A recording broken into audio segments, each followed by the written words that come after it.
amin'ny fifaliana lehibe indray no ansosoana tokatranotsika ny amin'ny jinetia tonga amin'ny fotoanatsika zay rahantsika amin'ity fandarana manokana ity zany ataontsika ao anatin'ny larana fampianarana foana zany, larana fahatelo amby roapolo zany izy fa fandarana manokana. Mazava ho azy moa zany fa ilaina motorina atao anatin'ny fampianarana, ilaina ho renesin'ny olona, ilaina ho arahan'ny olona manerana amin'izao tontolo izao. Afaka manaraka nareo amin'ny teny frantsay ao amin'ny YouTube Yahosoa TV français. Afaka manaraka nareo amin'ny teny anglais ao amin'ny Yahosoa TV Yava Yahosoa TV zay mihitsy rehefa sita anglais zay. Ny chinois zany dia Yava Yahosoa TV chinois.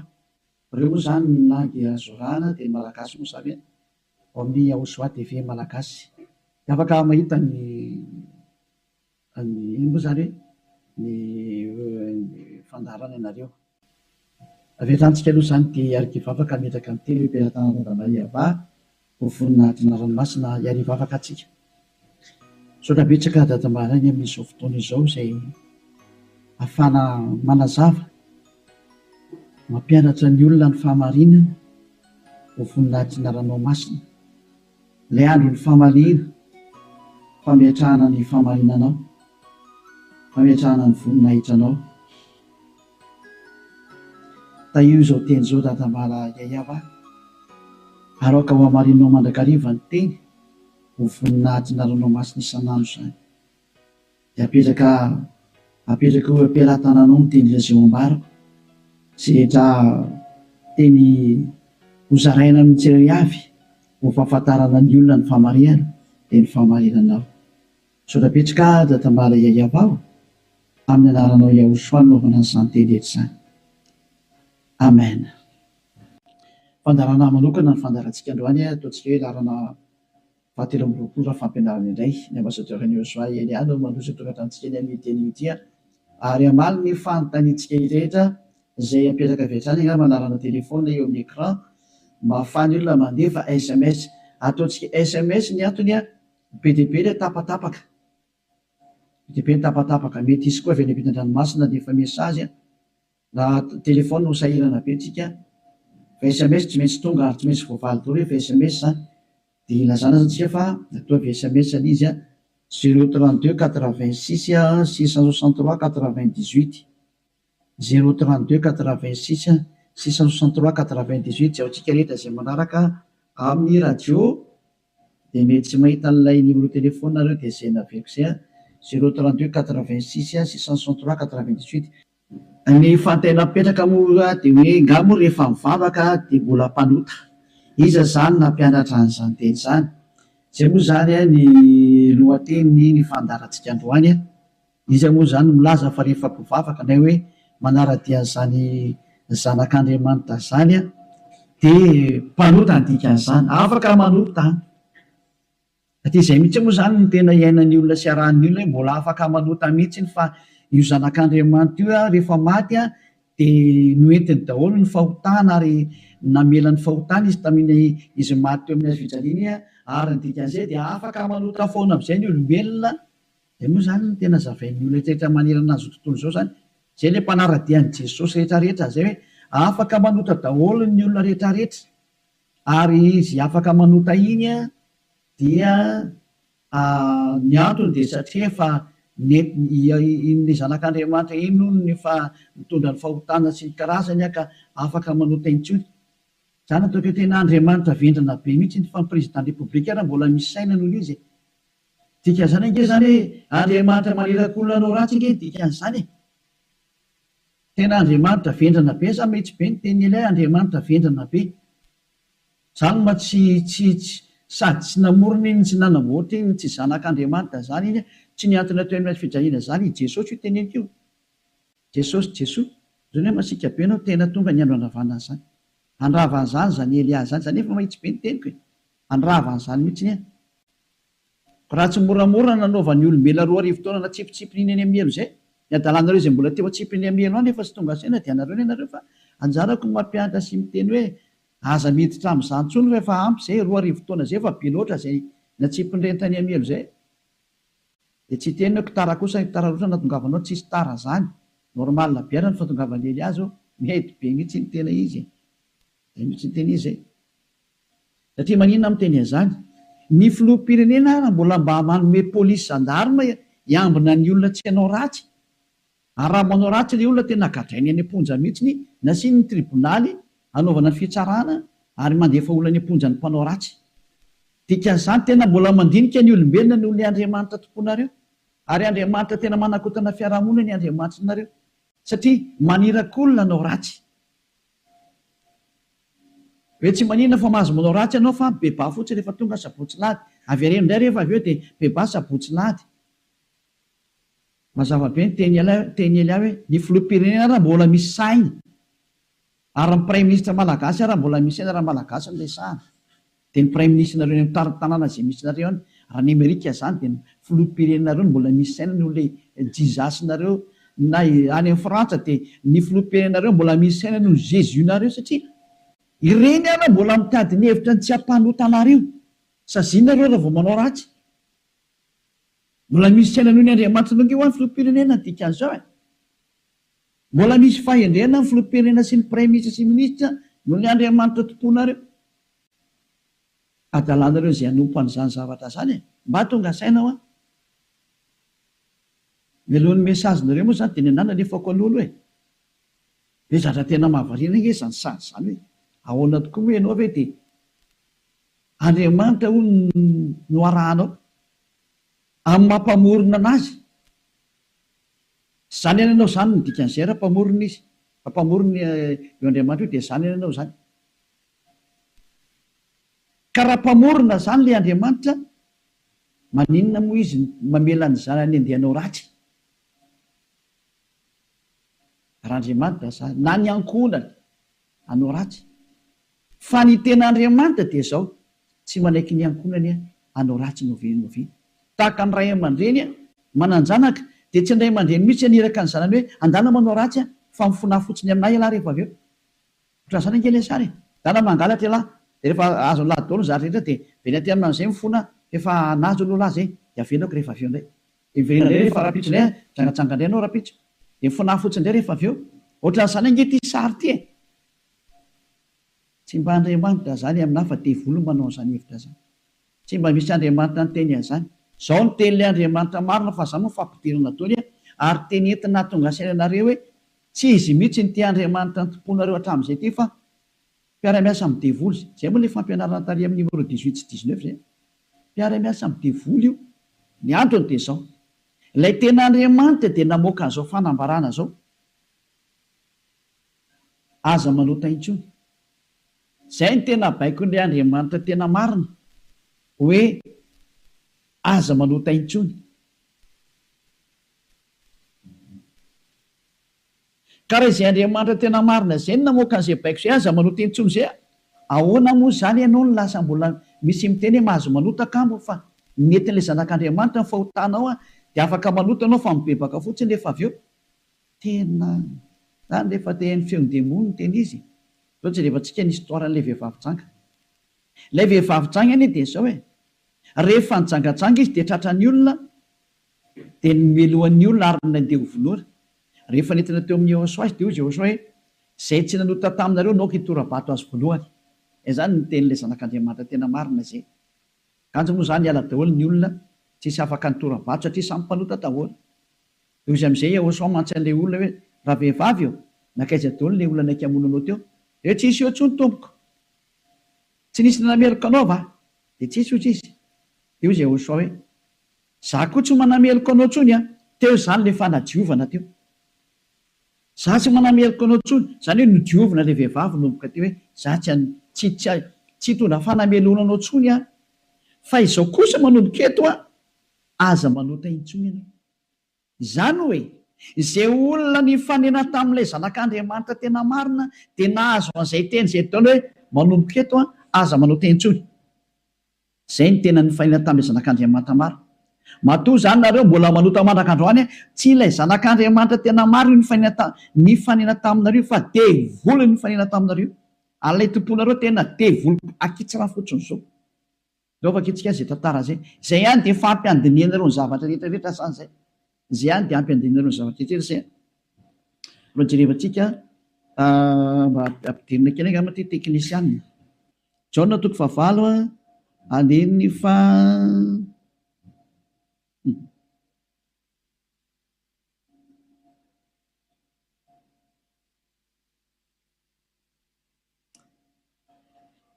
Jaona 9 andininy fa 7 ary raha nandre zany izy dia nivoaka tsiray hatramin'ny zokonjokony ka hatrany amin'ny zandrinjandriny ary Yahosoa irery ihany no sisa teo sy ilay vehivavy ka rehefa nitraka Yahosoa dia izy taminy raha vehivavy aizy ireny tsy nisy nanamerika anao va ary hoy izy tsy misy tompoko dia hoy Yahosoa za koa tsy manameriko anao zay le hoe le famindram-pony mandeha voalohany dia izy hoe za koa tsy manameriko anao ary eo rinany le famindram-po amin'izay na le fanadiovana le teny manafaka anao dia misy toyny le teny hoe mandehana ary amin'izao sisa izao aza manota intsony zay zany notoy ny teny Yahosoa hoe aza manota intsony aorinan'izao zahatra ny eolanao tamiko zao aza manota intsony ianao zay ny voalazany teny marina zany zay le hoe tsy maintsy mandeha le famindram-pony Yahosoa le fanadiovany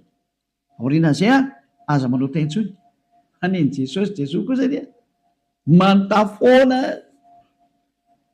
fa rehefa avy eo mifona indray dia manontà ihany dia mifona jerevantsika deo aloha zay melony natongavan'ny SMS nareo amin'ny fanontanianareo hoe nga moa mbola mahazo manota rehefa tafaraka amin'io Andriamanitra marina io fa ny teny ny devolo miteny hoe mahazo manota fa le Andriamanitra marina miteny hoe tsy mahazo manota intsony dia dinio zay miaraka aminao zany manao koiza le miaraka aminao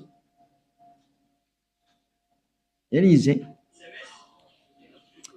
antsika aloha hitodika indray tsika any amin'ny teny manaraka indray indray tsika aloha hijery indray tsika aloha Jaona 5 Jaona 5:14 rehefa afaka izany dia hitany Yahosoa teo an-kianjan'ny tempoly raha lehilahy dia hoy izy taminy ino efa sitrany ianao aza manota intsony fa andraho anjoanao zay ratsy nohony teo teny faharoa navoaka ilay tena zanak'Andriamanitra tena marina izay hoe mba tsy anjoanao ny ratsy nohony teo dia aza manota intsony ianao zany hoe zay olona ny fanena tamin'io Andriamanitra marina io zany lay zanaky ny avo indrindra le tena izy dia ny tenenany hoe aza manota intsony fa andraho anjoanao ny ratsy nohony teo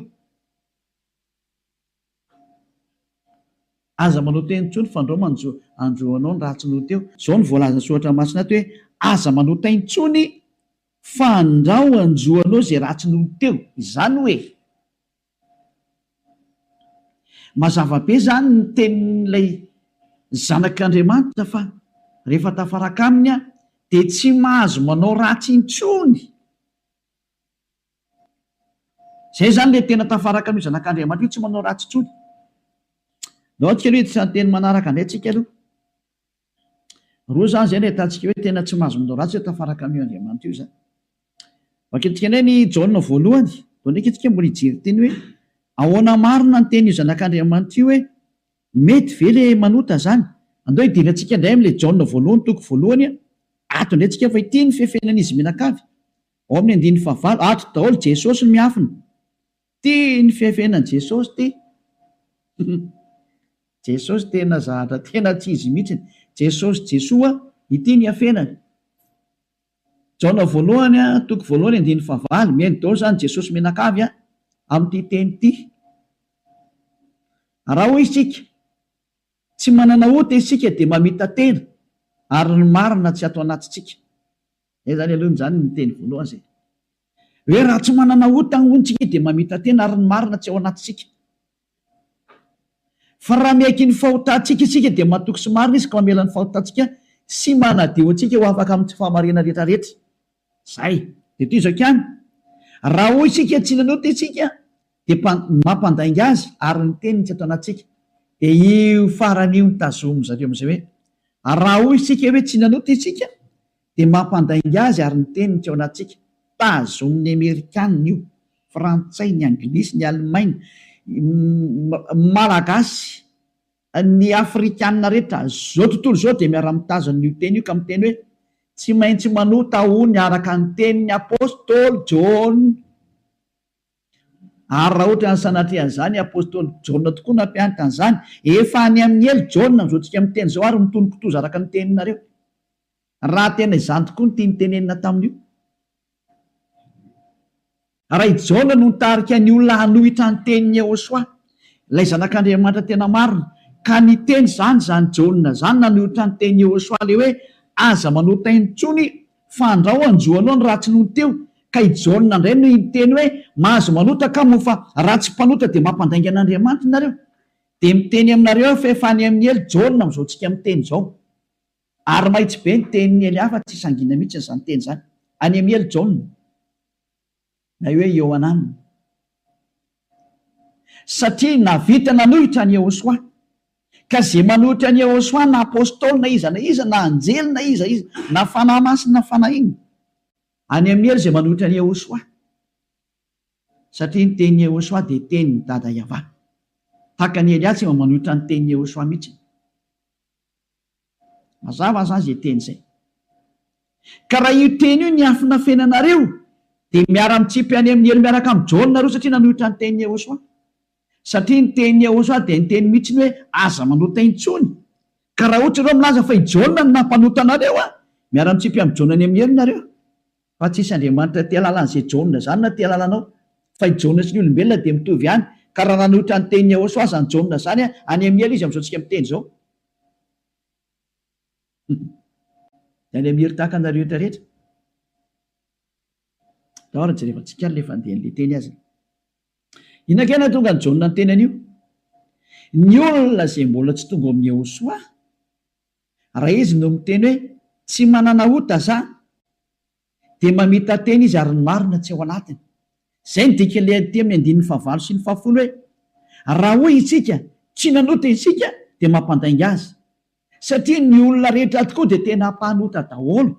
Ary ny tenin'Andriamanitra dia milaza mihitsy fa ny olona dia mpanota. Samy nanota izy rehetra ka tsy esy manana ny voninahitra avy amin'Andriamanitra. Reny le izy reny. Raha mbola tsy tonga amin'ny Yehosoa ilay olona dia tsy maintsy mpanota izy. Izay ny dikan'io teny io. Izay ny dikany hoe raha misy miteny hoe tsy manana ota dia mpamita tena ary ny marina tsy ao anatiny. Satria ianao raha mbola tsy tonga amin'ny Yehosoa dia tsy maintsy mpanota ianao. Ary zany ny ilazana amin'ny Jesosy dia olona miaraka amin'ireny fa olona mpanota ireny satria tsy mbola tonga aty amin'ilay tena izy. Fa ao amin'ilay pisoloky nareo no nandeha. Dia hoy ilay pisoloky mahatsinareo hoe mpanota nareo. Pisoloky io tsy niantona teo amin'ny fijaliana Jehovah zatra mpamitaka io. Samy mijery ny marina tsika. Mioka anao teo ny tenin'ilay zanak'Andriamanitra. Ny tenin'ilay zanaky ny avindrina fa mioka anao teo e. Kaza mamaly tsony ianao. Fa ny tany sy ny lanitra ho levina hozy Yehosoa fa ny teniko tsy ho levina mandrakizay. Aza hoe izay teny izay. Ka raha ny teny izy hoe aza manota intsony dia tsy misy mahazo manapotika izay teny izay. Matthieu 24 firinga amin'izy loatra jevantsika kely teny. Hitina kely any tsika aloha. Matthieu 24:35 sa 33. Jerevantsika kely aloha. Matthieu 24:35. Matthieu 24:35. Ny lanitra sy ny tany ho levina fa ny teniko tsy mba ho levina. Ny lanitra sy ny tany ho levina hozy ilay teny fa ny teniko tsy mba ho levina. Izany hoe ilay teny hoe aza manota intsony tsy ho levina mandrakizay. Ka raha nisy nandevina an'iny dia vory izay nandevina an'iny. Raha nisy ny teny zany hoe tsy maintsy mpanota nareo ka, tsy maintsy manota nareo ka, dia manohitra an'ilay teny ilay zanak'Andriamanitra amin'ny teny hoe aza manota intsony. Ka raha misy zany nampianatra nareo hoe tsy maintsy manota, dia ny kontra n'io tenin'ilay zanak'Andriamanitra marina io. Ary rehefa ny kontra ny teniny dia devoly izay nanohitra anazy. Satria ny teniko izy tsy azo levolina. Zany tonga namiteny hoe tandremy ianao tsy misy John ny teny taminao mihitsy hoe ndany ianao manota fa ny agiginao mahatonga anao miteniteny foana eo. Ianao no te hanao zavatra tsy manjary amin'io Andriamanitra marina io. Ianao no te hanao ratsy ihany dia ilay Andriamanitra marina no endrikendrehanao. Daholo aloha tsika anaraka an'ilay teny zany. Ohatrany ohatra mafimafy be iny teninao ambassadeur. Tena tsy mafy zany. Any raha ny mora indrindra tokony renisy ny sofinao zany fa tokony mafimafy noho zany no tokony hoeninao satria be izay nahadalana nataonareo izay ve. Tsy hoe heverinareo fa faly aminareo Andriamanitra tokony fampianarana io. izy very miteny hoe aza manota intsony de nareo nefa ry mamaly hoe tsy maintsy manota fa tsy possible mihitsy izy zany. Nareo ny te araka amin'le Andriamanitra tsy izy nareo any de ny famarina le Andriamanitra kosa ny potipotenareo. Iza mampanaonao an'izany kosa ny ianao? Daoary Jaona voalohany toko voalohany 9:9. Koa raha hoy isika hoe tsy manana ota isika dia mamita tena ary ny marina tsy ao anatsika.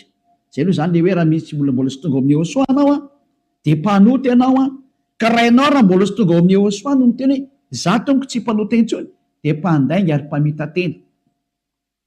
Zay no mahatonga an'izay niaraka tamin'i Jesoa rehetrarehetra na Jesoa tsy haiko fazan'ireo azy Jesus ny teny daholo nareo hoe mpanota satria tsy mbola tonga atao amin'ilay izy nareo de tsy maintsy miteny mpanota nareo, porofo mitohaka amin'ny tendanareo fa tsy mbola tonga ao amin'ilay tena le zanaky ny avy nareo fa pisiloko miaraka aminareo sady mpandainga ny pisiloko tsy niantona teo amin'ny fijaliana zany kory na ny kely ary tsy nanitsaka tety kory ny ary ny tongotro io. Toizantsika amin'izay ny 9:7. Fa raha miaiky ny fahotantsika isika,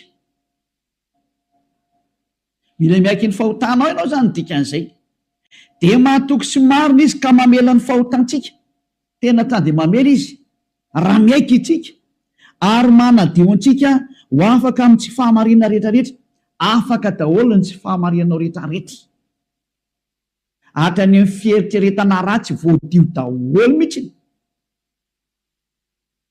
Tsy mety manana saina ratsy mihitsy fa tsara foana ny saina, tsy mety mandeha makany amin'ny zavatra ratsy mihitsy izy fa ho an'ny Ôsoa daholo ny zavatra rehetra. Zay ny fiainany dia ho an'ny Ôsoa, velona ho an'ny Ôsoa, miara-mipetraka amin'ny Ôsoa, miaina ho an'ny Ôsoa, Ôsoa ny antony fivelomany. Zay ny olona tena tafaraka amin'ny Ôsoa zay madio tanteraka hatrany amin'ny fieritreretana madio mihitsy. Toetsika le teny ko maninona ary eto misy miteny hoe raha misy miteny hoe tsy manana ota isika dia mampandainga azy. Ka raha mbola sy tonga amin'ny Ôsoa ianao no miteny hoe za tsy mpanota dia mpandainga ianao. Any amin'ny Jesosy tsy misy an'izany afaka amin'ny fahotana zany, ao amin'ny Jesoa tsy misy an'izany afaka amin'ny fahotana zany. Zay ny dikan'izany.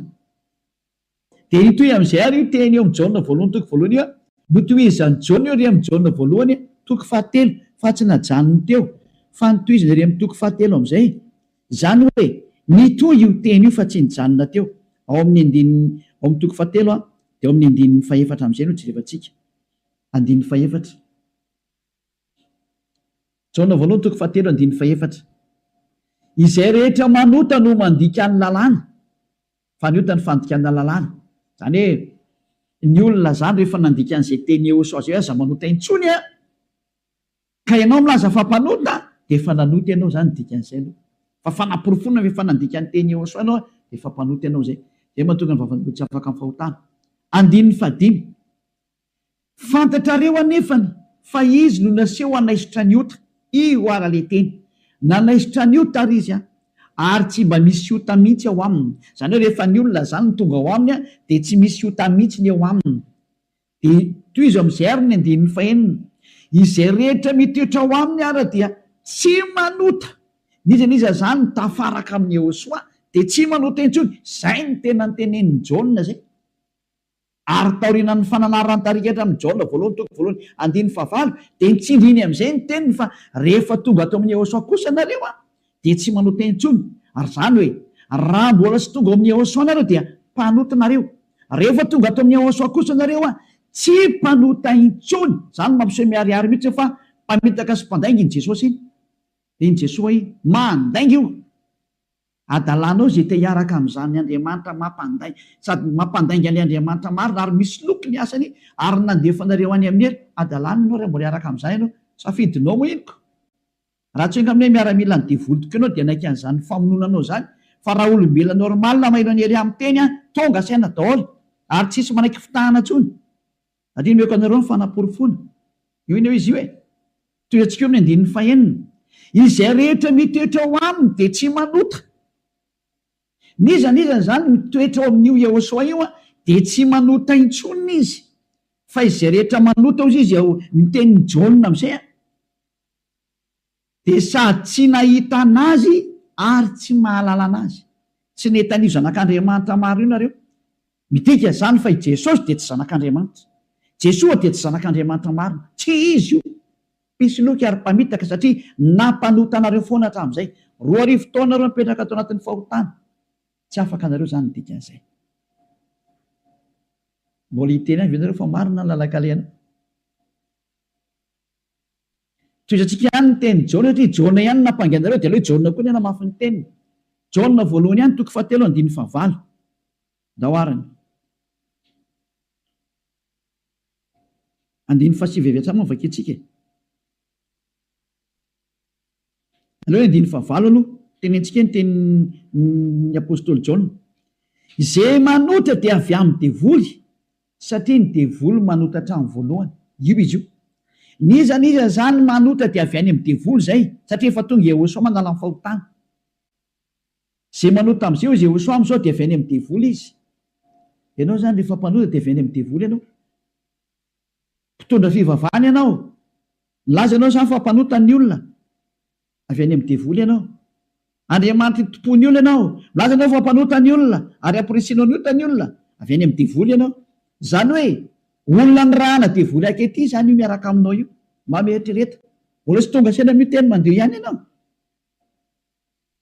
Asakasakanao aloha fa zay le fandarana androany fanavotany ity. Niendra mahita loza kamery ny adala mandroso kavoa. Lao avaketsika indray ny teniny. 9:7. Ty le nitenen'ny apôstôly Jaona ihany. Ovalina le Jaona voalohany 9:9 sy ny 10. Hoe ny olona hoy izy Jaona rehefa tonga ato amin'ny Jehosoa tsy mety manota intsony. Ilay tena zanak'Andriamanitra tena marina. Izay rehetra naterak'Andriamanitra no tsy manota. Matonao zany mbola manota dia tsy nateraka io Andriamanitra ianao fa nateraka Jesosy Jesoa. Dia io anao mpanota io. Mbola tsy nateraka ilay zanak'Andriamanitra tena izy ianao fa niteraka anao dia ilay mpisoloky no niteraka anao. Ilay mpamitaka no niteraka anao.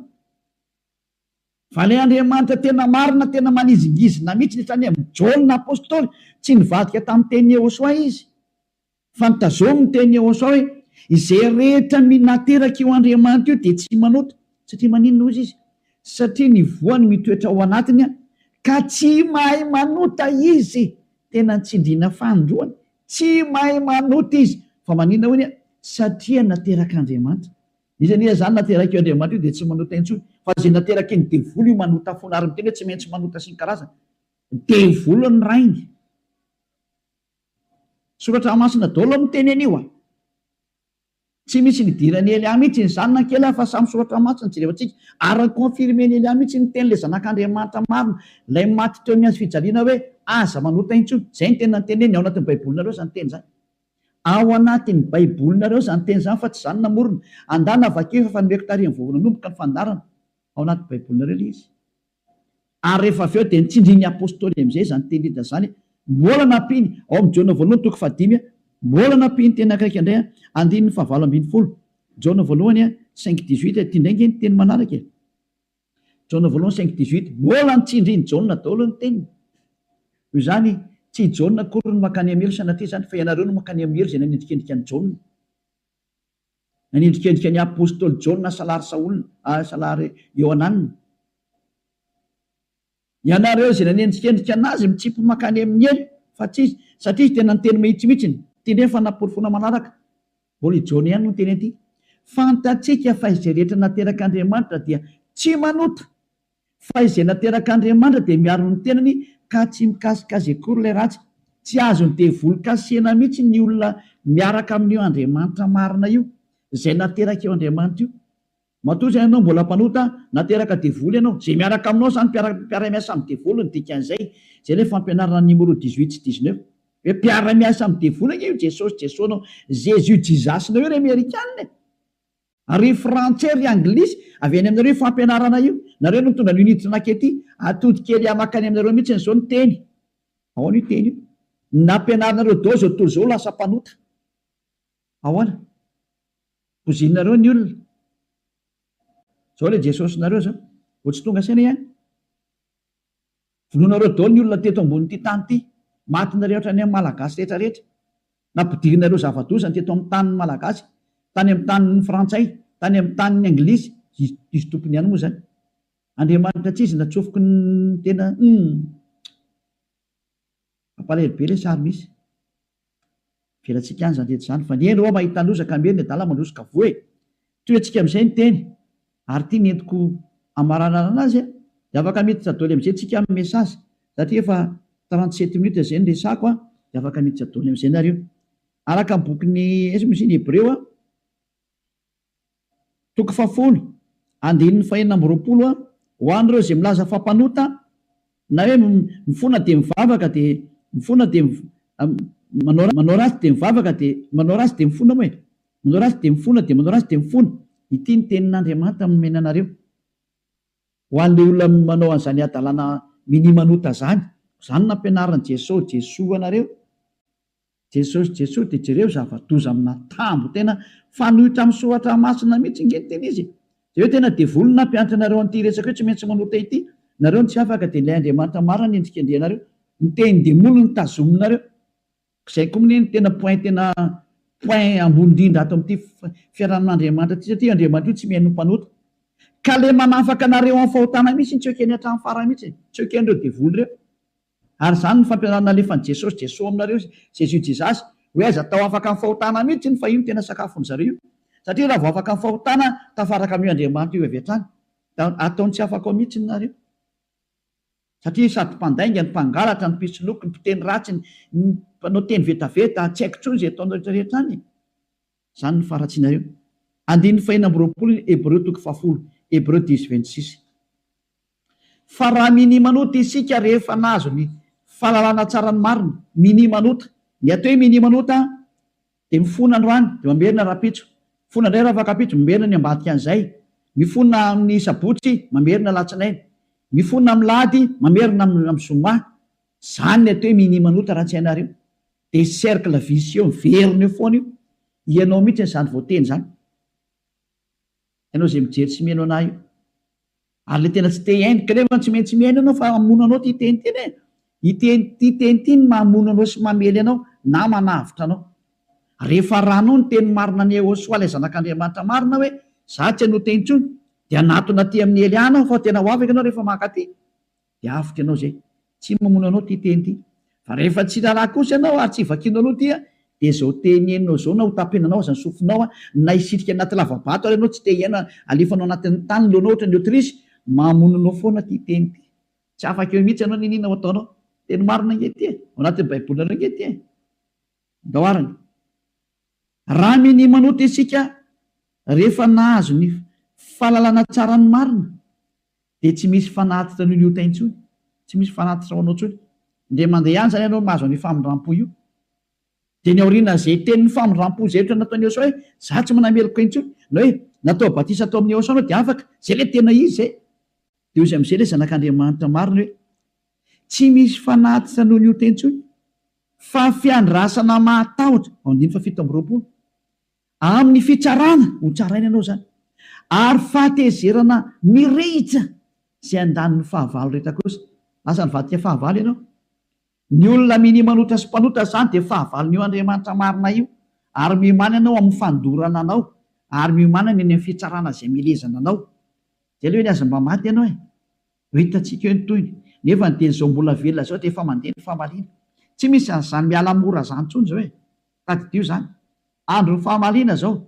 Efa tapitra teo ny andro ny fanginana. Andro ny fahamaliana zao. Zay rehetra nanao an'io Andriamanitra marina sy nanambany sy nanao ratsy amin'io Andriamanitra marina io zany. Nanao tsinitsinina ny teniny sy nanambany ny teniny ela rehetrarehetra. Tsy misy hafamaina zany intsony zao. Nanao tsinitsinina ny teniny sy ny asany rehetrarehetra, aza mamana tena zany hoe miala maina zany. Nanao kasiparana ny teniny. Izy milaza fa afaka amin'ny fahotana izay miaraka aminy. Ianao ry maneritra hoe tsy manino, tsisy an'izany fa ama olombelonao mikomprendre anao izy. Taiza nisy Andriamanitra mikomprendre anao? Raha ny komprendre izy tsy nalefa ny safidrano. Raha ny komprendre izy tsy nalefa ny dao zao karazana retina zao. Raha ny komprendre izy tsy nataony maty ianao. Ary raha ny komprendre izy tsy natsipiny amin'ny helo ny olona. Ary raha ny komprendre izy tokony tsy nandevoziny zanak'Israely. Fa nandevoziny hatrany mandrakizao mbola mijaly foana na niverinao amin'ny tany izy mbola fahoriana foana. tsy micomprendre anao zany io Andriamanitra io fa asory anatin'ilay atodoanao zany. Tsisy Andriamanitra micomprendre anao zany. Ty ihany ny fantany aza manota intsony zay niteneny dia tazoma rehefa teo any aminy. Izy koa ny tompony lanitra lanitra eo ka tsy anao nitsotsotso makany. Efa niteny izy fa masina ny Andriamanitra reo ary zay raka amiko tsy maintsy masina tahaka. Zay ny dika ilay hoe Matthieu 5:48. Matthieu 5:48. Aoko tanteraka ianareo. Aleo zay ny amaranantsika azy tanteraka. Matthieu dia afaka miditra amin'izy nareo mesazinareo mba hafany be sy ny maro tafiditra daholo dia amaliko anazy. Matthieu 5:48. Koa amin'izany aoko tanteraka ianareo toy ny fahatanteran'irainareo zay any an-danitra.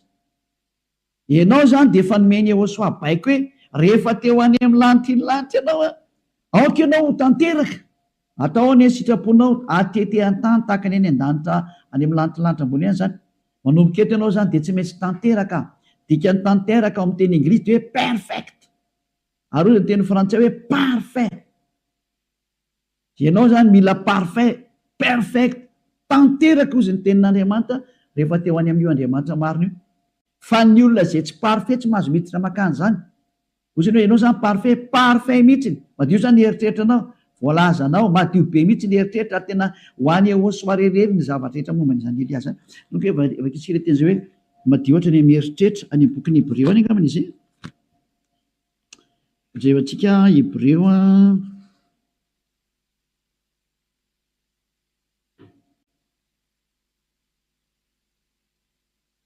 tsy hoe mainka fanirany Yehosoa zay manady.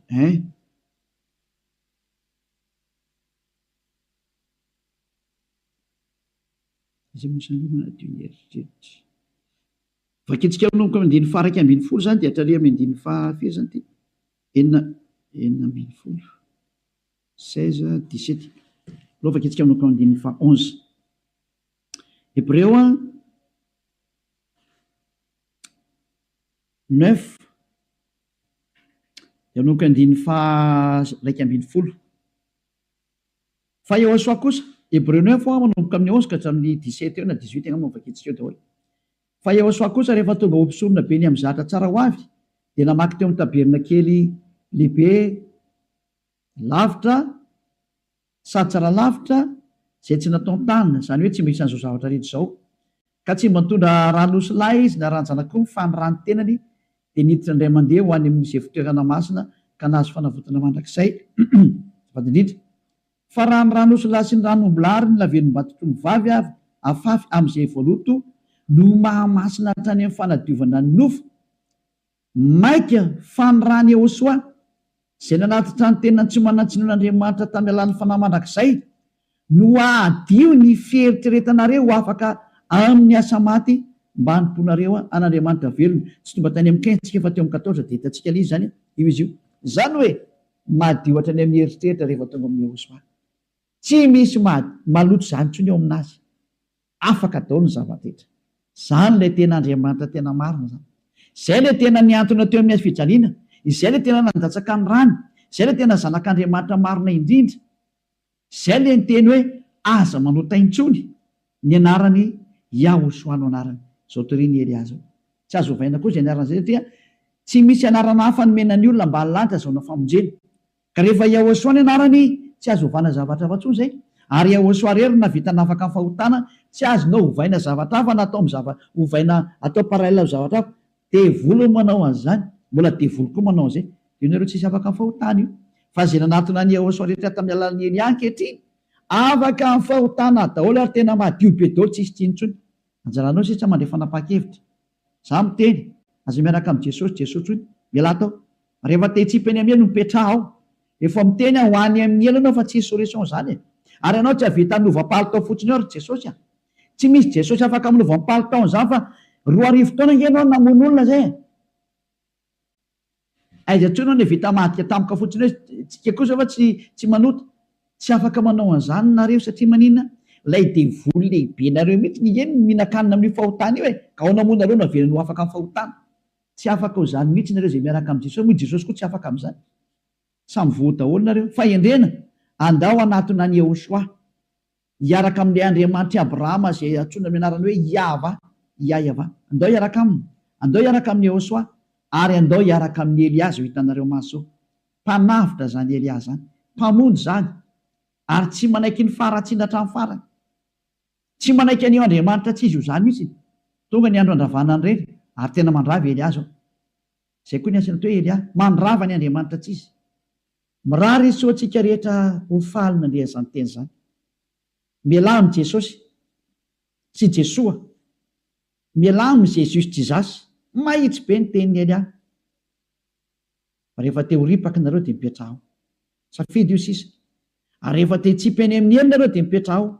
Rehefa niteny taminareo ampiara-dia amin'ny devoly io, iraky Satana io hanipy olona ny amin'ny elo, azay ny misy eo an'io.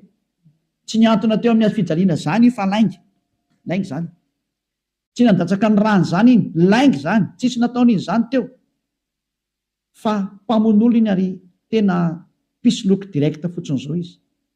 Ny rahan'ny Satana izy amitaka anao mba ino zavatra tsy izy, ary anamboatraboatra lalana hoe Andriamanitra mpamindra fo ka mazo manao ny adalànao ianao fa mpamindra fonga io. Nefa hitanao tsara ny teny teo fa tsy mahazo miditra ny amin'ny lanitra lanitra zany mpanota zany. Fa vitan'i Jesosy ny teny taminao hoe izy mamindra fo fa Andriamanitra fitiavana io hoe famindram-ponga io hoe. Ary raha ny teny dada Eva za mamindra fo am'izay tiako amindrana fo ho an'izay ty azy zany. Fa ny exploité ny devoly zay teny zay hoe izy no mamindra fo ka ataovy ny adalàna. Jereo amin'izany ny fanaovana famotany olombelona, izy no mpamindra fo fa manaova adalàna ina. Dia mitsipaka ny teny dada Eva hatramin'ny farany mihitsy nge, ka niendra mahita loza ka miheny a. Hitanao zao ny loza ny teneniko anao, mialamy Jesosy, mialamy Jesoa. Hitanao tsara izy zay, mazava be ny fanazavana teto, afaka nandefa mesazy zao tontolo zao. Samy mieritreritra zay tonga saina manapa-hevitra, manarà ny Elia amin'izay, manatona ny Elia amin'izay. Tonga ny andro hiantsoana farany ana rehetra rehetra. Tena tsy diky mihitsy hoe hiantsoana farany ana rehetra rehetra. Dia mbola mihitsy ny fotoana miazaka zana reo. Tonga ny fanapiten'ny Andriamanitra tsy izy, tonga ny famerenana ny voninahitra ny dadanay Yahva. Tonga ny famerenana ny voninahitra inaran'ny Yehosoa, ilay zokinay malalanay, ilay maty teo amin'ny fijaliana noho ny aminareo olombelona mba hamonjy anareo. Tonga ny famerenana ny zany rehetrarehetra zany ankehitriny. Elia nanao anazy. Zany mahatonga ny Elia miantsoantso anareo hoe dieny mbola tsy mipokany aminao ny atezerany avo indrindra, maiza manapa-kevitra teny zao. Fa tsy maintsy ho tanteraka amin'ity taninareo ty teny ty hoe ho atao miavaka ny manompo an'Andriamanitra marina, Yahva zay dia Yehosoa, sy ny tsy manompo azy. Tsy maintsy ho aseho zay, ary tsy maintsy iseho zay. Voninahitra ho an-dadamala Yahva, saotra betsaka azytsika ny amin'izay teny mena zay, ary ny fandriany Elia dia tonga saina daholo ny rehetrarehetra hitodika ho any amin'ilay mpamorona anareo, ilay tianareo, Yehosoa no anarany. Ariva afakitsika. Saotra betsaka dadamala Yahva. Taio zany teny zany. Fa tena tena hitondra soa sy fahasoavana amin'izay rehetra miaina, ary ho fahatsarana ho an'izay rehetra mandry. Fanavotana ny olona ny anton'izao fampianarana izao, ary fiantsoana ny olona hitodika sy hiverina ho any aminao. Valio antso ny tsirairay avy, valio teny ny tsirairay avy dadamala Yahva. Mamalia vavaka ianao, voninahitra anao mandrakizay, arovy ny teny izay nomeko satria avy any aminao ry. Arovy ny teny izay rehetra nambarako satria nomenao reny ho hanavotana ny olona hiverenao any aminao. Sokafy hatrany ny varavarana mba hidirana izay mbola afaka miditra dada malalo Yahva. Vonjeo izay rehetra fatady ho faty, mba ho tonga soa aminao Yehosoa. Voninahitra anao mandrakizay. Amin'ny anaranao Yehosoa anaovana ny vavaka sy ny teny rehetra. Halleluia. Amen. Dia miraha sotrira samy teny Yehosoa ho amin'ny fitohizan'ny fiarantsika manaraka indray. Vedao matomboka.